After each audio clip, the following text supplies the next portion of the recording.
Hello বন্ধুরা, আমি অনিতার চ্যানেলে আপনাদের সকলকে স্বাগত।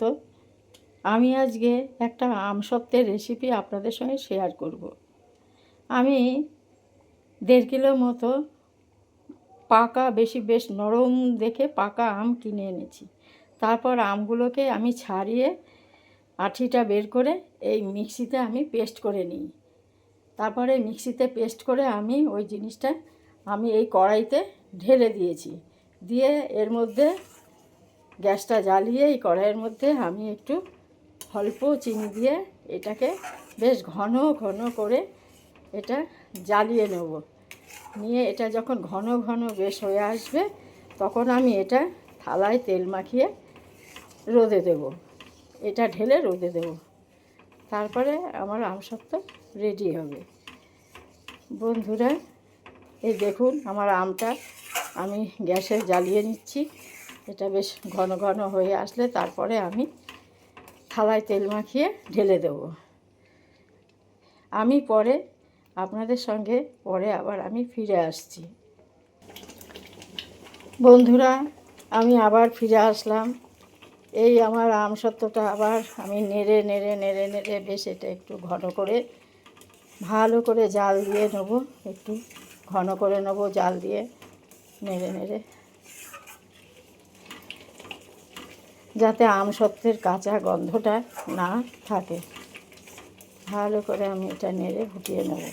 আর এই আমসত্ত্বটা জাল দিয়ে করলে কী হয়, একটা জিনিস যে একবার যদি এটা রোদে না শুকায় তাহলেও জিনিসটা নষ্ট হয় না। এটা আপনি পাখার নিচেও শুকিয়ে নিতে পারবেন। এটা যে রোদ্দুরই দরকার তার কোনো প্রয়োজন নেই। এইভাবে আমসত্ত্বটা আমার ঘন হয়ে আসলে তারপরে এটাকে অনবরত নাড়তে হবে যাতে লেগে না যায়।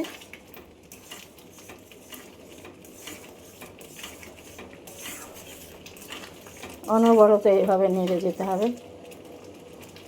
এটা আস্তে আস্তে একটু ঘন হোক, আমি ততক্ষণ আবার আপনাদের কাছে ফিরে আসছি। বন্ধুরা, আমার এই আমসত্ত্ব রেডি। আমসত্ত্বর ব্যাটারটা রেডি।